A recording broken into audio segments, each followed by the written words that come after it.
आग्रह सबसे है, स्पेशली नव मतदाताओं से, कि वो लोग सब आएँ, अपना जोरदार तरीके से अपना वोट कास्ट करें, कमल खिलाएं और देश के लिए एक बड़ा कदम उठाएं सब। देखिए, राजस्थान में भारतीय जनता पार्टी मजबूत सरकार बनाने जा रही है। आज मतदान का दिवस है। आपको लग रहा है कि मैं जिस बूथ पे खड़ा हूं, इतनी बड़ी संख्या में महिलाएं हैं, लोकतंत्र की ताकत नजर आ रही है ना साफ साफ।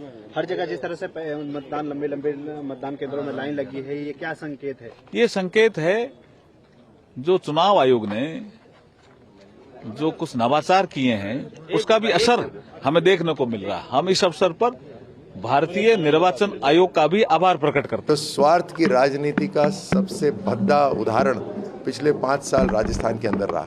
मतलब जितना मिला था उससे खुश नहीं थे, और ज्यादा चाहिए था। और उस स्वार्थ के कारण अपनी पार्टी को भी खड्डे में धकेला और राजस्थान को भी खड्डे में धकेला। ये हुआ है कांग्रेस के राज में।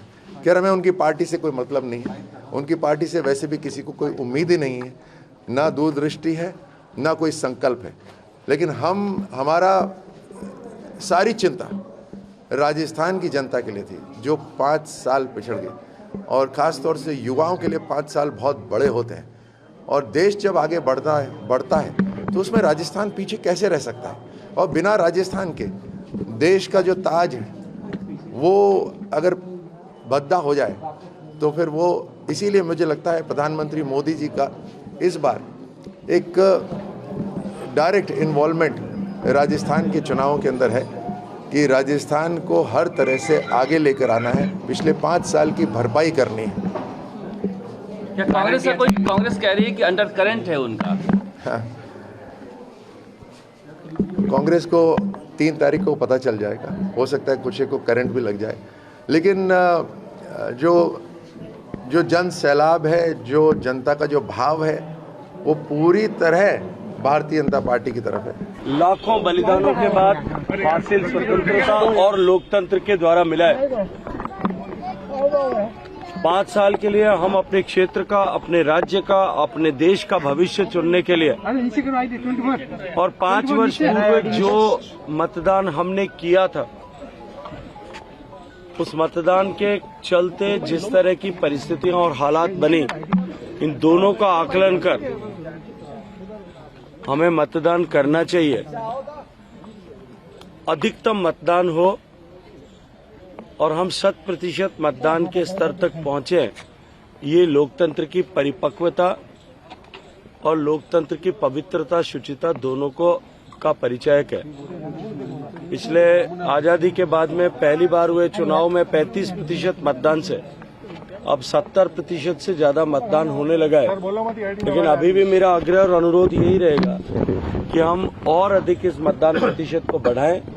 सरकार के स्तर पर भी इस पर प्रयास हो रहे हैं, लेकिन सभी पॉलिटिकल पार्टियां भी इस स्तर तक प्रयास करती है। मैं सब मीडिया के बंधुओं से भी कहूंगा, क्योंकि मतदान प्रक्रिया अभी प्रारंभ हुई है, लगभग 2 घंटे होने को है, आप सब चैनल्स के माध्यम से भी ये संदेश लोगों तक जाए, ये प्रेरित लोगों को हम सब मिलकर के कर सकें कि अधिकतम मतदान हो। तो इस बार क्या लगता है, क्या रिवाज बदलेगा इस बार? देखिए, भारतीय जनता पार्टी प्रचंड बहुमत के साथ सरकार में आ रही है। जनता अब की बार मतदान करते समय जो 5 साल तक दुख, तकलीफ, कष्ट सहे, महिलाओं के साथ जो अपमान हुआ, महिलाओं के साथ जो अपराध हुए, उन एक एक अपराध का जैसे बदला ले रहे हो। जिस तरह से राजस्थान में पेपर लीक की घटनाएं हुई, जिस तरह से राजस्थान में अपराध बढ़ा, जिस तरह से राजस्थान में भ्रष्टाचार बढ़ा, इन सब विषयों को संज्ञान में रखते हुए अब की बार राज बदलने के लिए और एक नया इतिहास कायम करने के लिए राजस्थान की जनता मतदान करने वाली है।